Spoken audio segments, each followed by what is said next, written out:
Hi everyone, John PokerChart Friedberg here with another episode of Stacking Chips, your strategy source for the 2007 World Series of Poker, the Bellagio Cup, and the dozens of other events going on right here in lovely Las Vegas.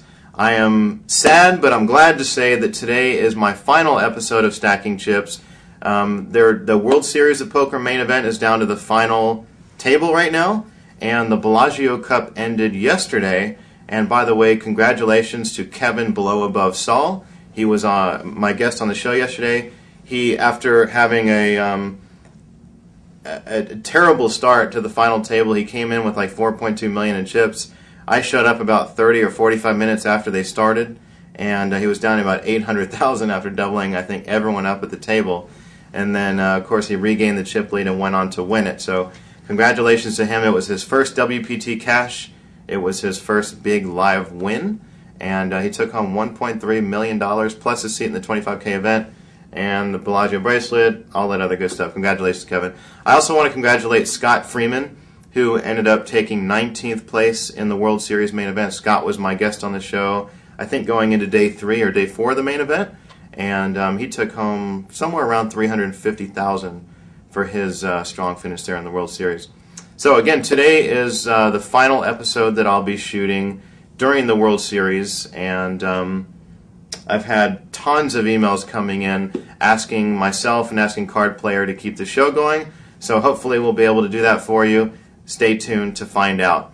But I have been promising that I would get to some emails here, and of course we have too many for me to get to all of them, but I did pick a few out here to address, and I will get to those right now. And then my guest on the show is none other than Marcel Luske. He'll be here in a few minutes. But anyway, let me get to these emails first, and then we'll have Marcel on the show. My first question comes from Kevin. Kevin writes, John, I'm a huge fan. I love poker and very rarely get to play at a casino because I live in Virginia. Your show has given me great insight into some of the subtleties of the game, so thanks. I'm writing because I want Card Player to continue to produce your show. It is the Card Player TV show that I watch every episode of.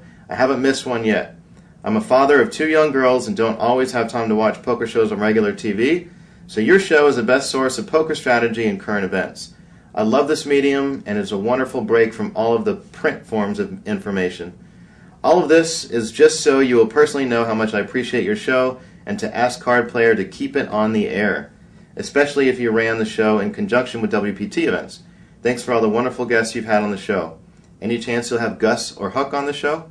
From Kevin. Thank you, Kevin. I really appreciate it, as does Card Player, I'm sure. If the show continues, then yeah, I would definitely like to have either Gus or Huck, or perhaps both on the show one of these days. They're both certainly great players that would have a lot of valuable insight to share. Okay, this question comes from Dean. Dean writes, Hi, John. Congratulations on your 3rd place finish in the $1,500 Pot Limit Omaha event. By the way, that airs tomorrow night on ESPN. I think it's at 5 o'clock Pacific time, 8 o'clock Eastern. If not, then it's at 6 o'clock. I think they're running 2 episodes on ESPN tomorrow. One of them is the event that I finished 3rd in. Gavin Smith got 2nd. It should be actually a very entertaining episode. He and I had a lot of table talk, made a lot of prop bets on the table, and it should be pretty exciting TV.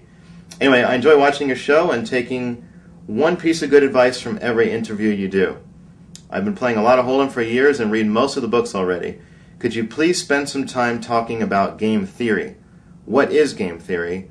Who has the best poker book specifically regarding game theory? Thanks, Dean. Well, I don't really know a whole lot about game theory, but from my understanding of it is that it has to do purely with the mathematics of the game. I think what the term game theory relates to is sort of the statistically most likely scenarios in poker. So I think what game theory means is if you play the game sort of mathematically correct, so to speak, then you will have a particular outcome over the long term. Of course, any particular hand has a certain, I guess, expected value. Maybe that's not the right term for it, but a certain success rate versus other hands. And then when you run simulations of long-term or big sample sizes of hands versus opponents, depending on the level of aggression that your opponents are, you come up with different outcomes. My understanding is that that is what game theory is. Now, I could be wrong. I'm not sure. But assuming that is the case, again, I haven't read very many poker books, but I would have to say that that's probably going to be more of one of the mathematical style of authors, like maybe Davis Glansky, or probably even better yet, Bill Chen, William Chen. Bill won 2 bracelets last year in 2006, and I know he's like a mathematical whiz, and from my understanding, he has a book out that has to do a lot with game theory. So again, I haven't read it. I can't say whether or not it was good or bad, but from my interaction with Bill, he's a very brilliant guy. He's obviously shown some remarkable results in poker, so I would probably check out that book. Thanks, Dean, and again, ESPN tomorrow. Next question comes from Josh. Now this was kind of long, so I'm going to try to read it here as quickly as I can. But he explains a hand situation and wants my advice on it. So, hey John, Josh from Louisiana here. I have a question about a hand I played in one of Foxwood's daily tournaments while I was at home in Connecticut. Just to give you an idea of the structure, every player started with 5,000 in chips, with blinds starting at 25.50 and 20-minute levels. So it's obviously a very short structure here. We were still in the first level of play, and I hadn't played a hand yet through 1.5 rounds of the button, waiting to get a decent read on the table and develop a tight image to exploit later on. On this particular hand, I was sitting in the 1 seat in the small blind. Action had folded around to the 6th seat, who made a large raise to 325, which happened to be the standard raise at this table up to this point. The 6th seat had been pretty active at the table, having raised 3 to 4 pots already at the table, showing down jacks and ace-queen on 2 separate occasions. It was then folded around to me as I looked down at pocket aces. Before acting, I took a glance over at the big blind and saw that he was getting ready to chuck his hand into the muck. So instead of making the re-raise, I decided to flat call and get heads up with the 6th seat without him having any real idea of the strength of my hand. The flop came down 10-8-6 rainbow, and I checked to the 6th seat hoping for a bet so I could check raise him. He overbet the pot, putting in a $1,000 chip. At this point, with the way he threw his chips in and his demeanor, I felt that he had an overpair to the board, either kings or queens, putting me in great position. I pushed and he beat me into the pot, turning over pocket tens. I failed to improve on the turn and river and was left with a $125 chip going out 7 hands later. Was this just a case of me making a bad read on the hand, or should I have raised pre-flop to better define what my opponent was holding? In retrospect, I guess I never gave myself an opportunity to get away from the hand. What are your thoughts on this? Well, this is this kind of situation happens a lot where fold around a middle position raises with pocket tens. Now, he made a big raise, but if that's what the standard raise is at the table, then it's not necessarily a big raise. So he raises to 325 on 25-50 blinds. It's folded around to him in the big blind. You know what? Even if you were to re-raise there, Josh, if you were to re-raise there with pocket aces, he's going to call with pocket tens, and you're going to get the same outcome. So I think in this place, in this particular spot, you really just got coolered. I mean, there's really nothing you can do. Typically, if someone flops top set, they're not just going to, and let's say if this table had more skilled players in it, and somebody raised with pocket tens, and the blind called with whatever he had, and the flop comes 10-8-6, and the blind checks to the raiser, and the raiser flopped a set. I think more often than not, the guy who flops top set is not going to make a big bet there. They're either going to make a small bet or they're going to check to try to let their opponent catch up, because I don't know why he would bet 1,000 here, because he certainly can't put you on aces or kings or queens, I wouldn't think, because you would have most likely re-raised. But I think obviously the pocket tens was an amateur because A, he did make a big raise pre-flop, B, he overbet the pot after flopping top set, which is just never a smart thing to do. So I think I would have to say you did not really play the hand wrong. I mean, sure, you could have re-raised here, with aces, that's usually the safest thing to do, but you saw the big blind was going to fold, so you didn't feel the need to re-raise to isolate, so you thought you would disguise your hand. Well, it doesn't make a difference. He probably was going to call you with pocket tens. He still would have outflopped you. you just got cooler. So there's really nothing you could do in this hand.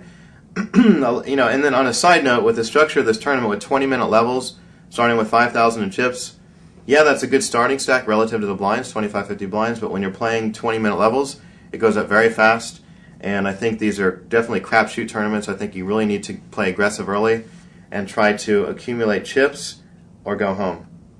So, again, I don't think you did anything wrong here. I think you just got very unlucky, or UL, as they say online. All right, the next the next email comes from Andy in Canada. Andy writes, "Hi, John. I think your show is unique and great. I really hope Card Player keeps it going. Do you think that playing 3-6 limit Holdem at a live casino where the rake is $4 max, 10% can be profitable? Factoring in that a lot of 3-6 players will usually play a lot more hands, etc. Thanks," from Andy.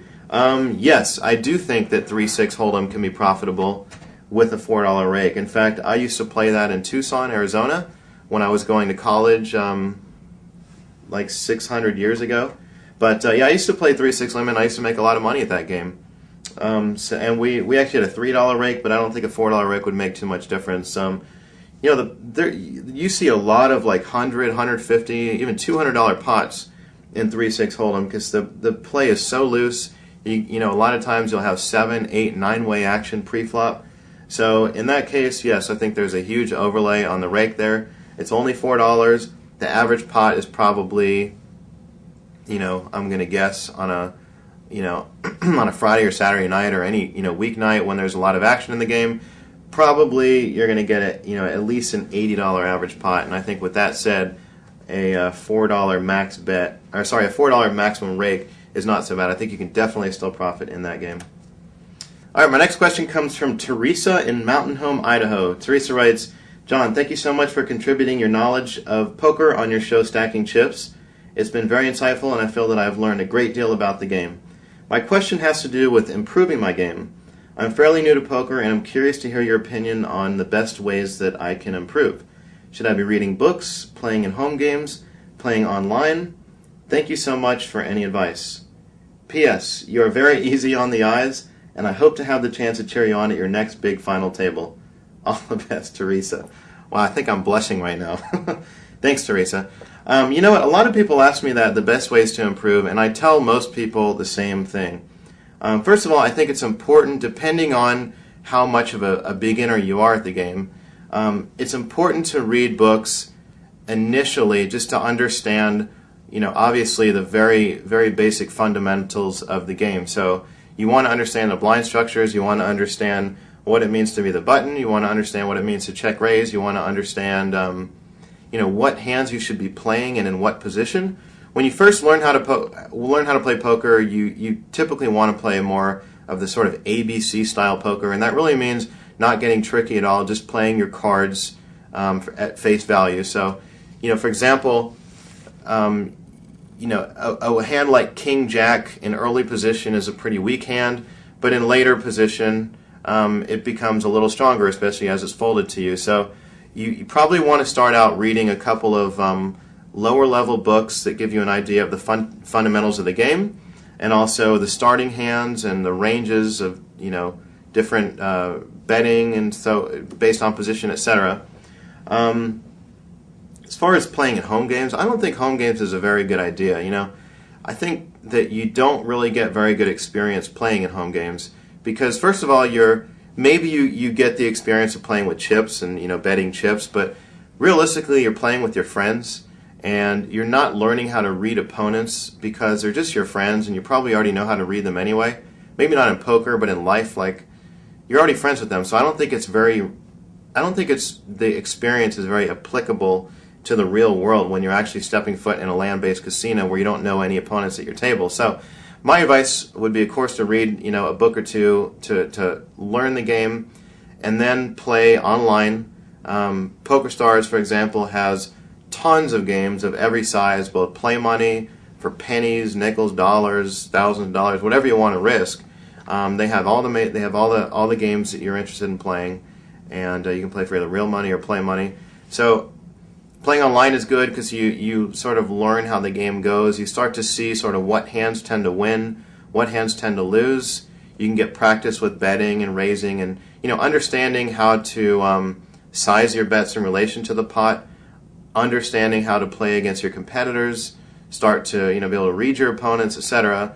And then I would probably go into a land-based casino, and with the fundamentals down and understanding how the game works and knowing how to play the game, then you can work on sort of your live game where you're actually playing against real people. And if you try to go into a real casino too early, and you're thinking about what beats what, you're thinking about what hands to play in what position, and you're thinking about trying to read your opponents, it's a little bit of an overload there, and it might be a little too stressful for you. So get comfortable with the game by reading some books, and then setting up an account at PokerStars and playing online, and then go into a casino and start playing against real people. And so I think that's my advice. There's no substitute for experience. You can read all the books in the world for all the advanced, all the advanced poker books in the world. It's not going to get you any better experience than actually playing. You really have to play. You have to pay your dues. You have to put in your time. And if you're a natural at the game, you'll learn the game faster. If not, then you won't. All right. So that was my last email question. We're going to have my guest come on the show now. Ladies and gentlemen, Marcel Luske. Marcel, thanks for coming on the show. Hi, nice to meet you. Glad to have you here. You're officially my last guest for Stacking Chips. We've been running shows every day throughout the World Series, and this is the last one, so congratulations. Last but thanks not for least, coming I on. hope. Of course, we saved the best for last. So how'd your World Series go this year? I was pleased in one way to cash actually 5 out of 10 tournaments, which is very good, I think. One bubble. But on the other hand, you want to win a bracelet, and every time I'm coming close, playing a final table, getting to the last few tables, and then getting hammered somehow. So it's a struggle, it's a disappointment. And I know what people go to when they get so close, and there's only one winner in the tournament, and they're so big in these days. So can I complain? No, it's beautiful to be in the poker world and to be recognized and well respected and see the development. But can I get it and give it a final touch? I'm struggling with it. Well, I think you said your best finish this year was a 4th place finish in the Omaha High-Low Split tournament. And you have 5 cashes out of 10 tournaments. I only had 2 out of about 22, so but maybe I wish I had 5. I hope. Well, actually one of them was pretty big, yeah, that's good. Which covered all my buy-ins, thankfully. But what's it like for you? What's your assessment of how the poker landscape is changing with all of the new, younger players coming into the marketplace? A lot of these 21-year-olds coming in. How do you feel that the game has changed over the last few years? What you will see in the upcoming years is younger players, more alert, more focused, more brutal, and they're so well aware of their hand selections and the value that they will go for it according to what's in the pot. And I wouldn't say they're reckless, but they have no fear, and they go for it. And because there are so many of them, the pro players who are adjusting and refine their game and watching people get finally done on the majority of these new players. Like for every pro player now, there are 20 or 30 young upcoming players who are talented. It's not like they have no talent. No, they understand the mat and they go for it and they play their position and they put pressure. And it's nice to see the development. It's hard to win a big tournament in these days because of the majority of players. And the distance between the pro players and the new coming players, the young ones who take the knowledge of the game so quick, especially now with the modern technical equipment they have and the computers. So it's like amazing to see the talent that's walking around in every country where they start to play poker. Definitely. Well, you've sort of had this reputation for being very vocal at the tables. You like to sing, you like to talk, you like to be very entertaining. And you are definitely a pleasure to play with. I played with you a couple times. You're very fun to play with. When you pursue that and you're talking and singing and interacting with the other players at the table, are you actually looking to extract information from your opponents by doing that?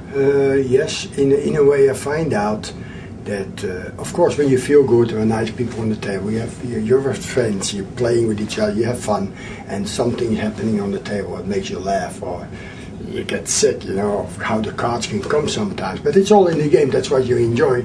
But then I find out that if people are on a different tune, and you start to sing and joke and hear your voice, and they're after you so badly, they can stand you. Mm-hmm. They take it personal, which makes them very vulnerable to make decisions based on power. But you cannot change your hand. Your cards are there. So whatever you have in mind to do doesn't change your hand you have. So once I tune them and I play and I sing and I'm talking very nicely sometimes, and they get aggravated in a way where they take it personal, and that's the worst thing you can do.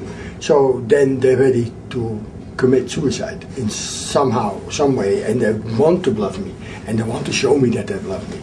And I know when they're on this edge, that it's most likely they're going to make a move. So then I change my hand selection, make sure that I can show a hand if the money goes in. And really, I will be, it happens that I really have found a big hand, and I do myself. Then I outsmart myself to put them there. But that's coincidentally, most of the time they don't have hand. So it does help to connect, watch people, observe them, talk with them, and then get a reaction out of them that makes me know where I stand exactly. Well, it would seem that some players might get annoyed with it, while other players might enjoy you being there. I know Kenna James was on my show earlier in the World Series, and he had told me about an interview one time where some people said that they actually didn't like to knock Kenna out of a tournament because they enjoyed him being at the table. So I would think the same would go for you, where sometimes, in a 10-person table where you're one of the 10, maybe 4 of the people might get annoyed, but 4 of the people might enjoy you being there and might not want to knock you out. So is it pretty easy for you to tell who wants you there and who doesn't, who's getting frustrated and who's not? It is easy for me once I'm in the table playing for an hour or something with different people. I talk with them, then I know exactly with the people how they feel. And then it's still a battle, but it is, as you say, some of the people, they just don't call the hand because they really don't want to knock me out. They enjoy playing with you, and it was really funny to understand that. And then you have other ones who are dying, and it's not that bad, like 4 out of 10, but once now and there, somebody is just, they don't like you. It's in life like you eat steak, I eat fish. It's just a combination of they're on a different zone. They don't like to sing. They want to play poker and get good hands and get it done.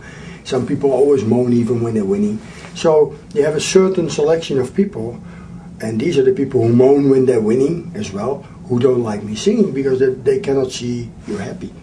And I like to enjoy myself and the table. And if I see I disturb people, I will not sing. I will just go back. If I would sit with Phil Hellmuth and Mike Mattisson on the table, like I had once, and they keep talking, I don't want to be in there. It's like they go backwards and forwards. And if it's only Mike Mattisson, when there's normal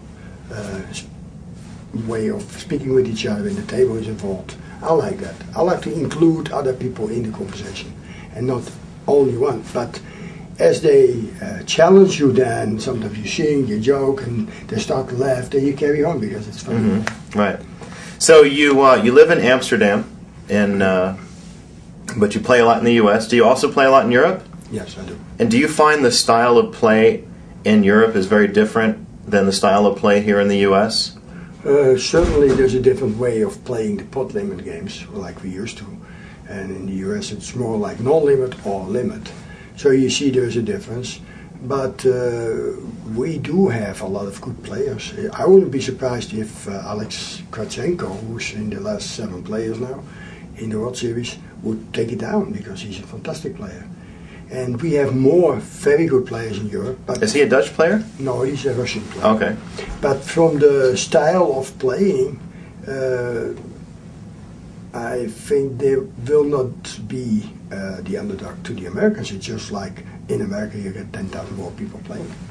All right. Well, let me ask you this. I know you're working on, in addition to your poker game, you're working on a lot of other projects. A couple of them that you've mentioned to me are FIDPA, and then of course Luske Poker, which looks like a instructional poker tool set here. So it is. Tell us a little bit about what some of the projects you're working on. Well, Luske Poker is just like the poker game for like baby poker, the first steps of poker. People should know position, then they go like position, how you mean, it's too complicated most of the time. If you make the cards recognizable on the back, so they can see the small, medium and big ones, and the aces are very clear, then suddenly they can make the combination before they make the betting and the investment, so it makes more sense where they go for, they have a direction. So I made the back of the cards visible for people to understand which color, how big, and then there's still a play in there that if you want to make a flush, yes or no, somebody might make a full house, you can adjust it and the investment is worth it. So to keep it simple as baby steps, being followed by the DVD, I explain how to try to get as far as possible in a tournament when you start your first tournament. It's not meant for the professional players, but it's just meant for people who are starting, to give them a base. If they don't know what to do, go back to the base and take it from there. And then you still have a fair chance to make it into the money. Okay. The sunglasses are in there for a joke, like people know me from the upside. So are these are these sunglasses to be worn upside down? Yes, they're made like you wear them Oh, like this okay. and they're upside down. And so tell us about FIDPA. FIDPA is actually, I started like 5.5 years ago, the IPF, the International Poker Federation. And for 1 year ago, Thomas Kremser, who's tournament director, decided to start his business as a tournament director, running tournaments, and he's a great tournament director. But that was not the intention from the IPF. So I took back the IPF, changed it into, reorganized it like I'm doing now, into FIDPA, to have the same words in there and the same idea to promote poker as a sport worldwide.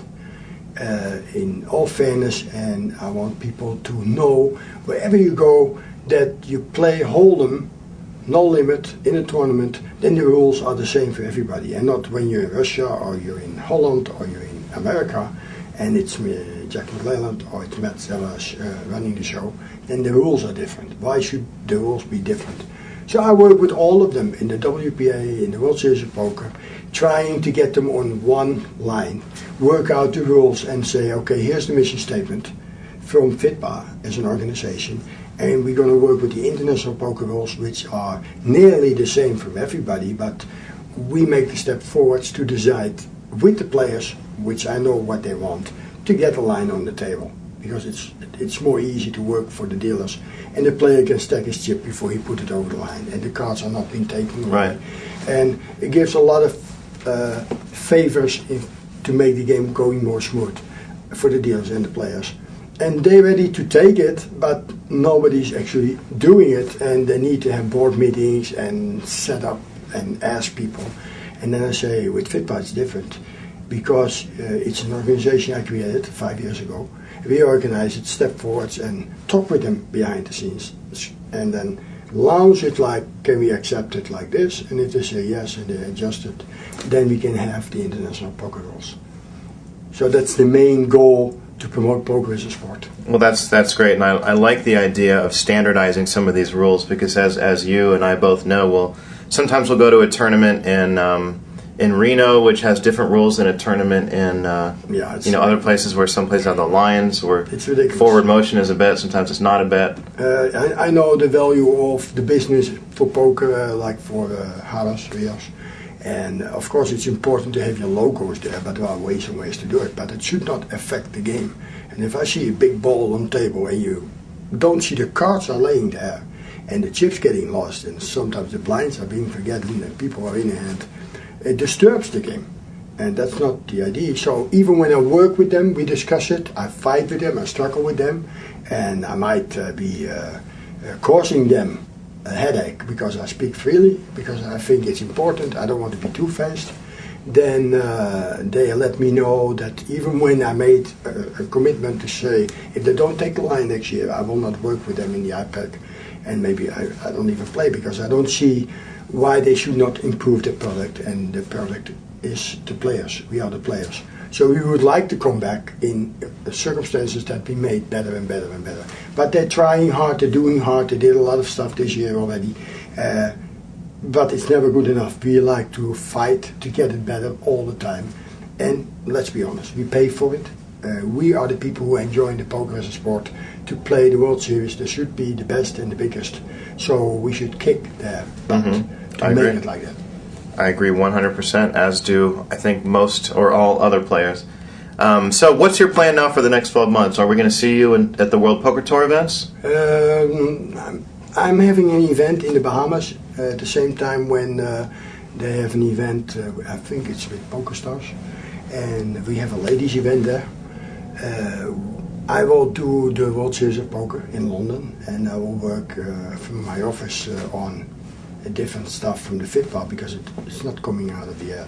I have to work on different things and work with strategic partners to get things alive, because poker is entertainment. And if you're going to run the event, people expect to come and have a good time. When they get knocked out, they want to even have some action or a nice drink or a nice performance somehow. So to work that out in a way where players will come back and to show the world then this is the way I think it should be done. It takes a lot of work and find the right partners to work with. So there is a lot of work to be done, and even when you do it, it's always more and more.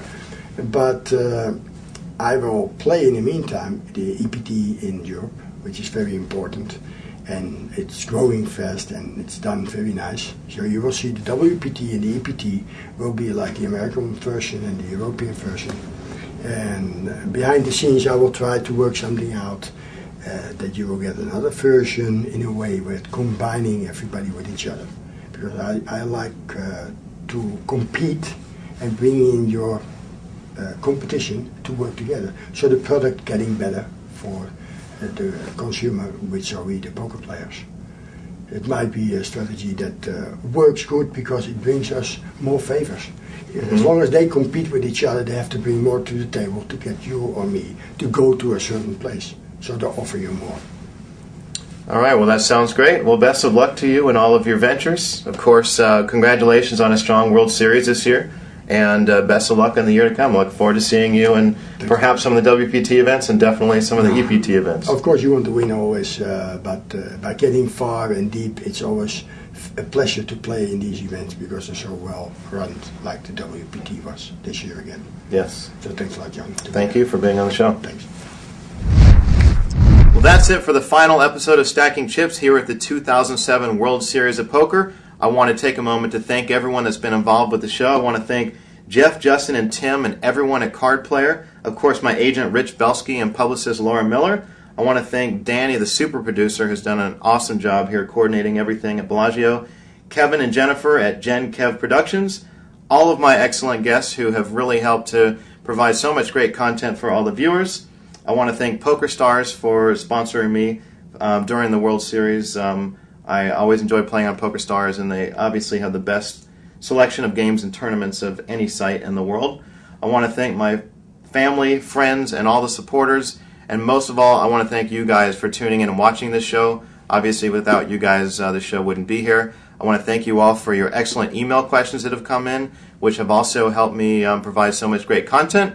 And I want everyone to stay tuned here, and hopefully we'll have some more episodes of Stacking Chips to come throughout the next year at the World Poker Tour events, and of course all the other events right here on Card Player TV.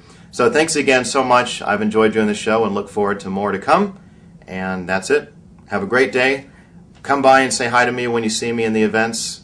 Keep the emails coming in. You can either email me personally to johnfriedberg@gmail.com. That's JONFRIEDBERG@gmail.com. Or, of course, come by my MySpace page, www.myspace.com/pokertrip.